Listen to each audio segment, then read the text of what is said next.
all of these gratitude statements where I'll pull it up and I'll read all these things I'm grateful or thankful for, and it'll get me back out of that. So rather than focusing on what's not, I focus on what I have or what is. Welcome back to the Dream Architect Life podcast. Brittany Anderson here to bring you a really special, really interesting guest today.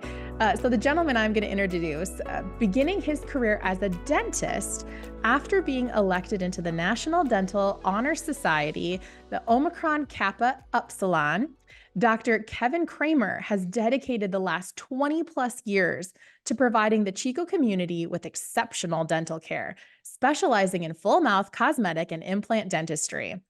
Kevin's commitment to excellence is exemplified by a multitude of continuing education certifications, including diplomat status in the International Dental Implant Association and fellowship status in the ICOI, placing him among the top 2% of dentists nationwide.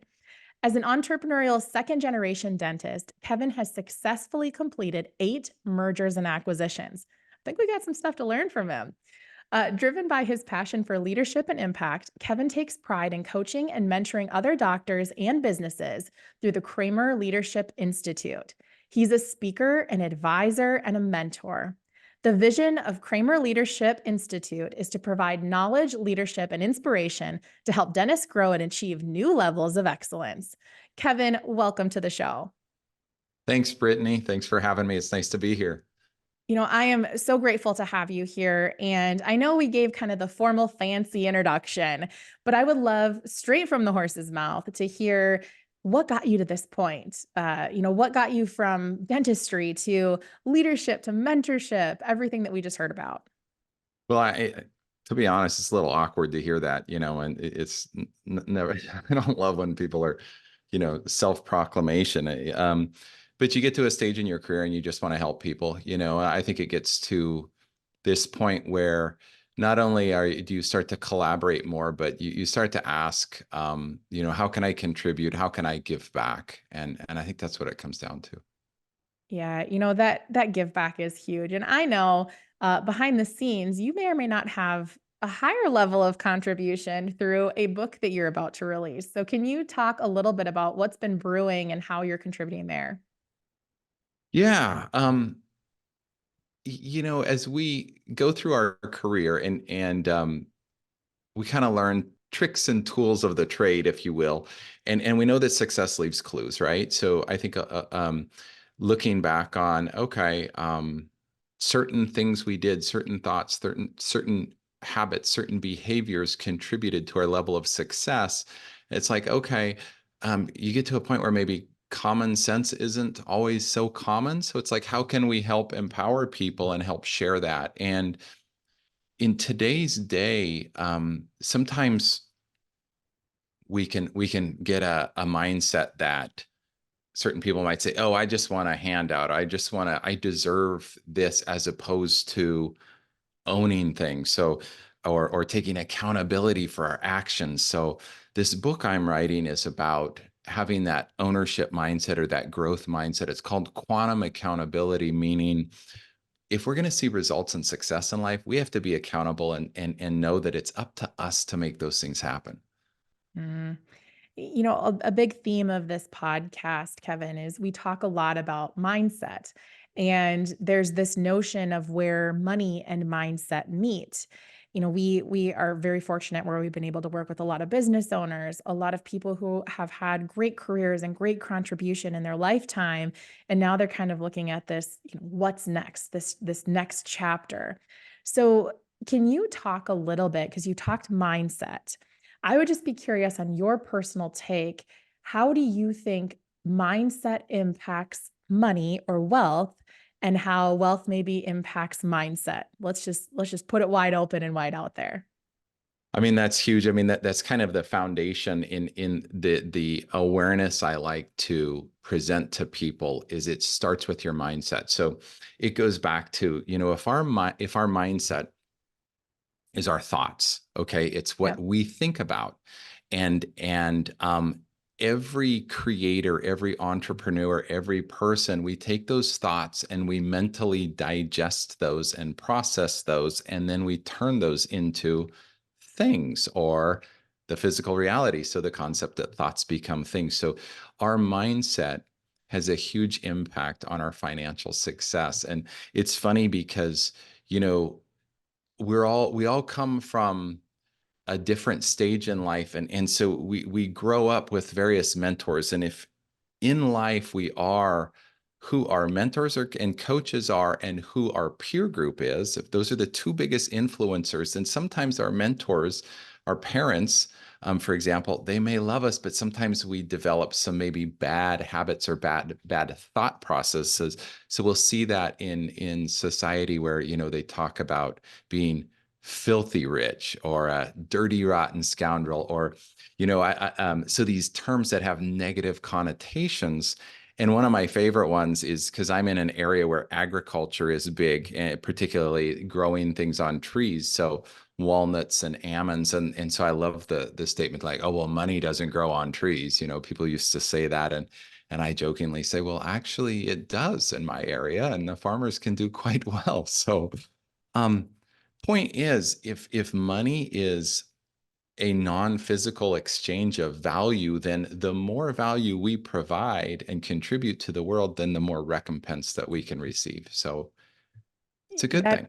that is such a great answer. And, you know, it honestly makes me think. So as you're talking about, you know, value and contribution and this whole integration of the money and the mindset, you know, so often, especially in working with people that are coming off a lifelong career, they're kind of looking at what is their next contribution? What's that next level of value that they can put out into the world? And you said something interesting earlier when you were talking about accountability and understanding like it's up to us to pave the way. So let's just say hypothetically, Kevin, somebody is sitting in front of you. They were a business owner for many, many years. They've recently sold and they're like, I'm too old to start over. Or you can't teach this old dog new tricks. What would you say to somebody sitting in front of you saying that? I mean, it's a great question because it really comes back to, why are we here, right?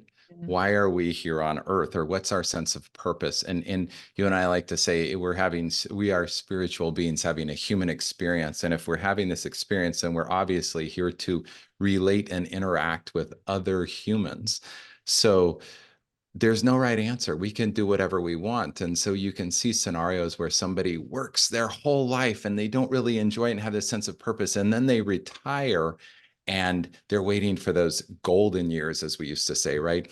And then maybe you'll hear the stories where, gosh, someone retires and then they pass away right away because now they've lost the meaning that they gave to life. So some people might work a certain career for a while and then decide, okay, I'm gonna sell, I'm gonna have an exit.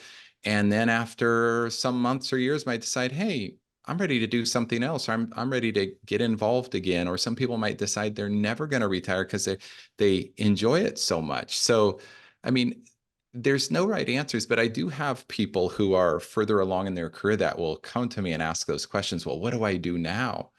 And it's just a matter of going deep.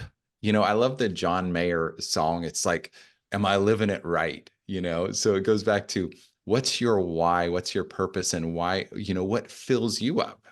And helping a person discover that, and having a cadence of, they're contributing, they're giving back, and they're still recharging and growing in life. I think that's really important, and it's different for everybody. Mm.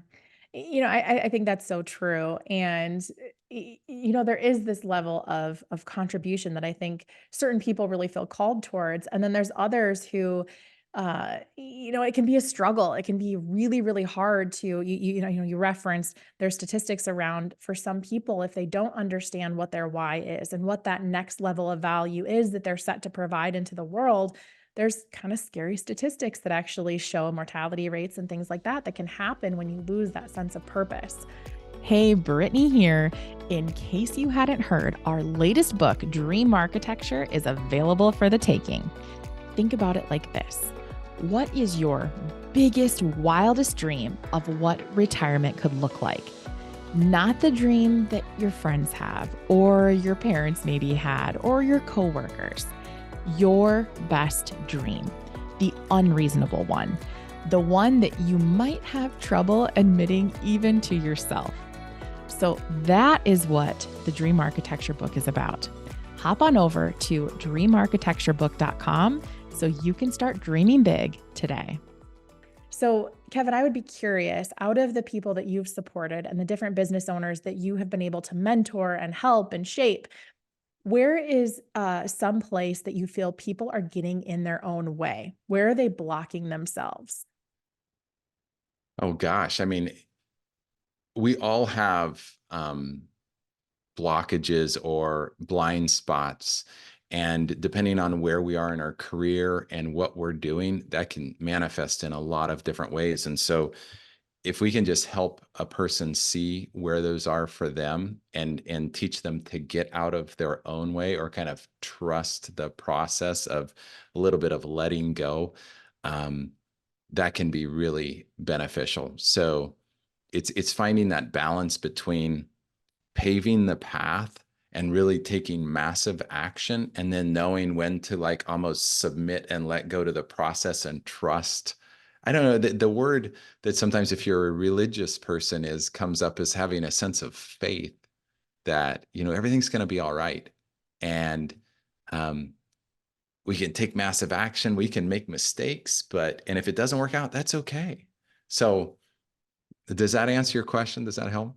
Yes, it does. And, you made me think of something as you were talking about like this leaning on potential faith and this taking massive action. I was reading something recently about how a lot of times, especially as a driven entrepreneur, the type A, and I can raise my hand over here, that there's so many great shiny objects and things that you can, pursue and get excited about, and the next big project, the next big business opportunity. But it was all about, let's just call it this state of flow and this state of intention. And it talked about how when you are truly moving towards what you are meant to do and the value that you're meant to put on this earth to provide, it feels more like a pull than a push. Right? So you actually feel like you're being called towards something versus trying to trudge your way through uphill, both ways in the mud and the wind and the sand and the snow and all of that. So I don't know if you have any comments on that, but I just find that to be so true just in my own journey. The pulls, pay more attention to those than the pushes. Yeah, that's huge. I mean, that's a great way to put it. And getting in that state of flow is just and be able to, that to me, like it almost goes into the concept of energy a little bit where Yeah. when I talk about quantum accountability, I mean the term is starts with the quantum, which is, you know, if we go back to quantum mechanics, quantum physics, it's those smallest particles that we can't see with the human eye, we can't measure, but there's energy and there's force behind them. And we live in such a world of the mass, the physical reality, that sometimes we forget about the non-physical or the energy behind those things that contribute to that. And as type A, as you said, as overachievers, we can push ourselves too hard, and then we have to stop, and that's where we can be our own worst enemy and stop and go, okay, time out. Is this really where I want to be in life? And it's not that we have to be happy all the time. You know, happiness is not, it's not realistic to be happy all the time. It's okay for us to go through struggle and to push through in times, yet it's also when we get to a certain sense of success to really evaluate that purpose and recognizing if we are in that state of flow that you talk about. Yeah. And I think that there's some people, and it sounds like, Kevin, you are one of these people that I'm about to describe, is that they're gifted the ability to have some level of introspection where you can pause and you can recognize. But unfortunately, I don't believe everybody necessarily has that hardwired in. So that's why, I pull the word like mentor when I think about your bio and how you've been able to be a mentor for many other people in their journey, and maybe help a little bit with that introspection, spreading that to others to maybe cover would you call it earlier, the blind spots, right? The things that people, it may feel obvious to you, but maybe not so much to them. So I would be curious, and I will preface this by saying, as our audience members tuning in, if you're thinking, hey, I'm coming off of a certain lucrative career, or I'm shifting, or I'm pivoting, and I've had a level of success, and I have some wisdom and knowledge that I can impart on others, I want you to tune into how Kevin's about to answer this, which he doesn't even know what I'm about to ask. But I would be curious, Kevin, what do you believe it takes to be an effective mentor, to be somebody who's actually helping make and initiate change? So, you know that even the greatest, most successful people have coaches. They talk about professional Amen. athletes, Mm. and even at the top of their career, they may be changing their swing or changing their shot or their approach, their footwork. And so wherever we are in our career, mentors are important because of our blind spots. And so we might be wealthier than them or more successful on a certain level, but we need those people to be there to help us recognize our blind spots. And sometimes, there's an old Harvard study and book that came out on the knowing doing gap, right? So Yeah. a lot of us we get to a stage in our career where we really know what to do, but are we actually doing it? And sometimes if we just hear it, right place, right time, slightly differently worded, different angle, then all of a sudden, what do we look for is just those little, those nuggets or those pearls or the light bulbs go off like, oh, I didn't think of it that way. And then a good mentor or coach will challenge you to kind of get stuff done and take that, quantum leap or leap of faith, if you will, if it's into an arena where you might be a little uncomfortable going. Yeah, I can absolutely attest. I have a business coach who he's actually been on the podcast here. Jerome Myers is his name. So he has been wonderful. And the thing that I will say in having that outside perspective is I believe that be it a mentor or a coach, whatever you want, whatever label you want to put on it, they ask really great questions. And again, it's questions that deep down you probably know the answer to, but you've never been asked in a way that maybe resonates or forces you to get really clear. So I think that, if somebody is tuning into this and you're thinking, man, that's what I'm missing. I'm missing a coach. I'm missing a mentor. I'm missing somebody to really help push me to make those quantum leaps. I think that somebody who asks great questions and who has a track history of that level of success is just, you can't put a price tag on what that can do for a person's growth and learning and expansion and all those great things that come with it. So I would be curious, Kevin, because my kids may disagree with this to a certain extent, but I believe that it is valuable to learn from other people's mishaps and to maybe help avoid some of those mishaps over time. So, what is a time that you overcame a big struggle, a big roadblock, and as you came out of it, you looked back and said, man, that was for me. That was not to me, that was for me as much as it didn't feel like it in the moment. I mean, that's so much of life, and we often don't realize it until after the fact. Okay. And um, I mean, I am not someone that has this amazing story of struggle and strife. My upbringing was middle class, and the biggest things I've learned along the way are when I have had a vision or an idea and had the fear of, should I go after that? Is that really the right thing? And you get scared and uncertain, and then you go for it and you look back afterwards and you say, oh my gosh, I'm so glad I did that. I remember when I decided to build my dream practice, if you will, one of my initial clinics, and I laid out this concept and this foundation for this really high level customized care. I didn't know how it was going to be received by the community, and so there was a lot of fear there. And then just taking that leap and going for it, and then looking back and go, wow, that was a really great decision.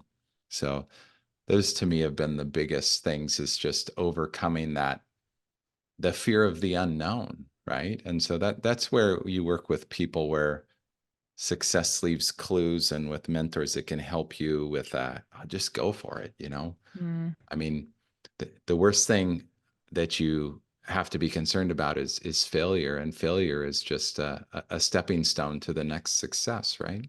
Mm, amen to that.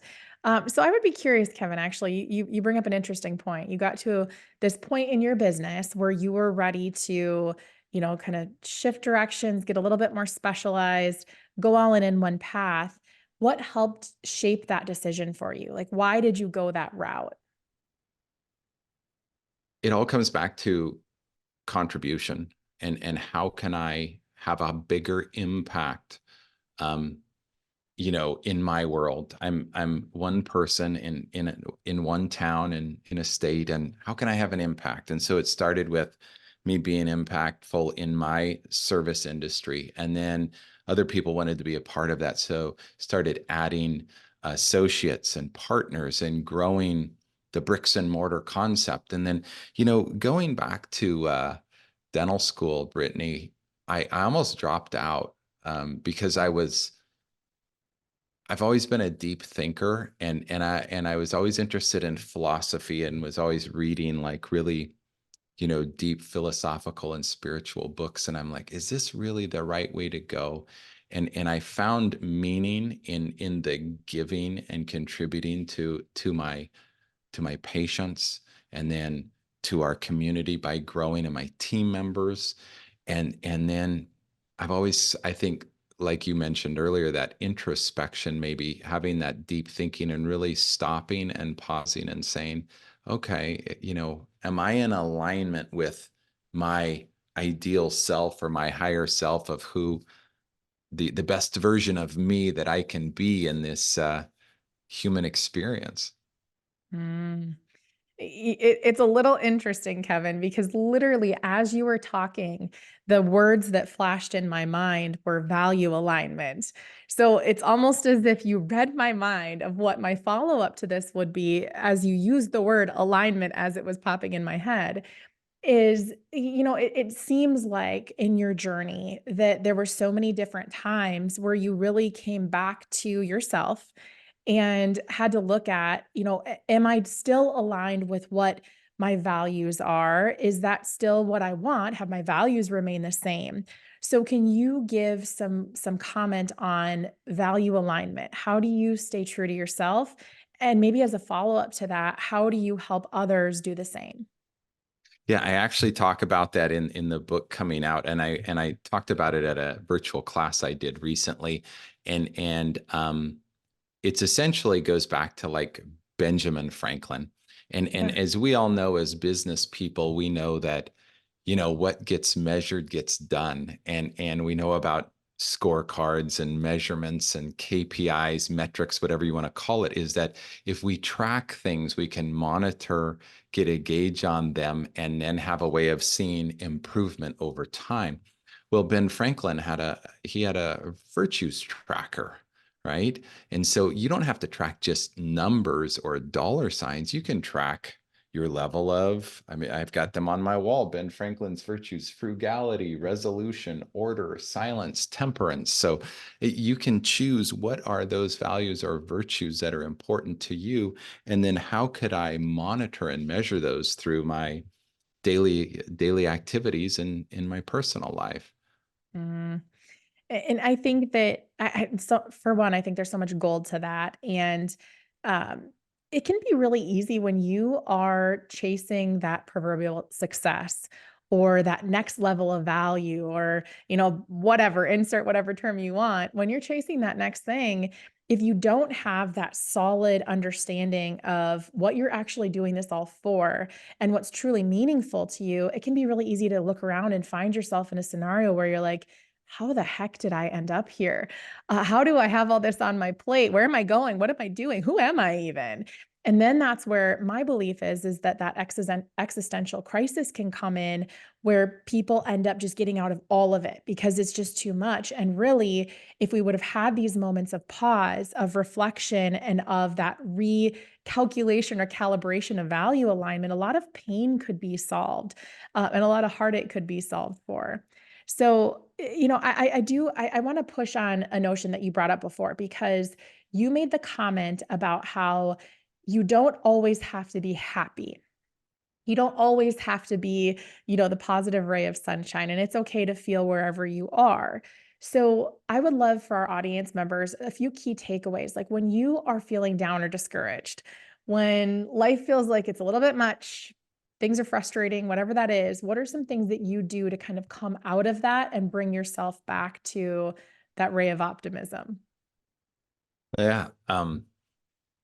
It's a great question. And there are so many times in our lives where things aren't going as we'd like them, or we all get down, and like the meaning we give to things. I think in today's day, sometimes people are giving way more meaning to that, and we're seeing some negative repercussions of that in certain statistics, as opposed to it starts with awareness and knowing that it's okay to be sad or be down at times, and knowing that some of that is related to our perspective and how we're comparing ourselves to others. And so all of the access to content online, on social media and everything, can lean to, as we're seeing in the younger generations, their perceptions of themselves. And so it starts with being aware of, loving yourself, if you will, and knowing that it's okay and we're all doing the best we can with what we have. But I think if anybody, whether it's a business situation that doesn't go well, or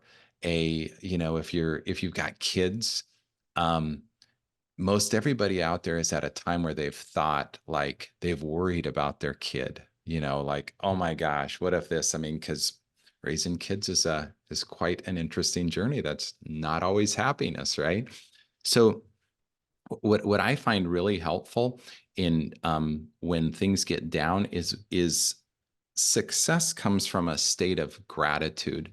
So I will have a gratitude journal, or even on my phone now in my notes, all of these gratitude statements where I'll pull it up and I'll read all these things I'm grateful or thankful for, and it'll get me back out of that. So rather than focusing on what's not, I focus on what I have or what is, rather than focusing on what's missing. Focusing on what is present is really beneficial. And another thing that I like to do is I have a mantra where I'll just kind of, um, I feel like so much of what happens in our life and our success starts with our thoughts and our mindset, as we touched on earlier. And an example I like to make is, like, we saw issues with obesity in this country in the 80s and 90s, where with our diet and what we were feeding ourselves, what we're eating was creating some negative repercussions, and we're having people get significantly overweight. And so what we put in our body impacted who we became.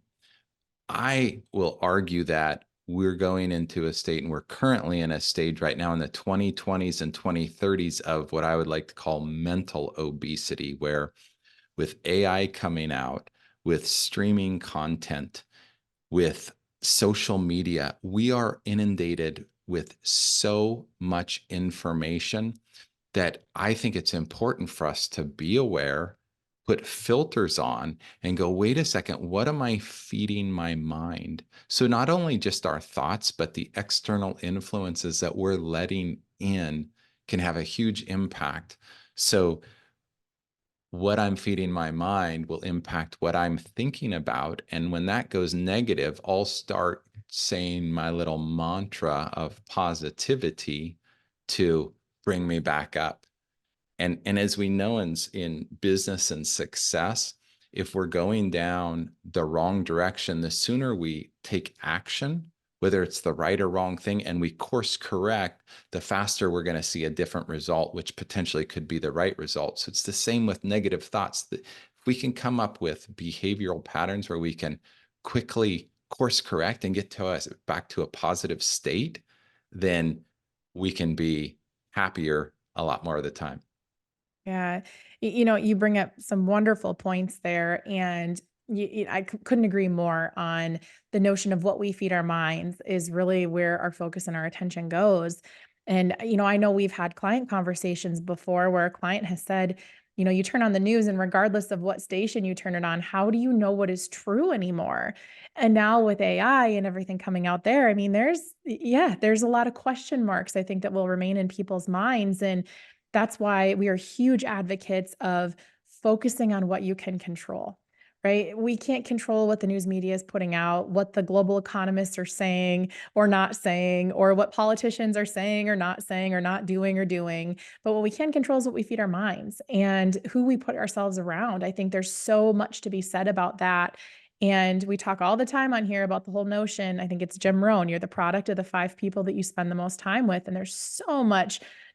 We could go a whole nother direction with the podcast in that conversation I was just alone. gonna, I was just gonna say the same exact thing. Yeah, that's a Yeah. classic, and it's so true.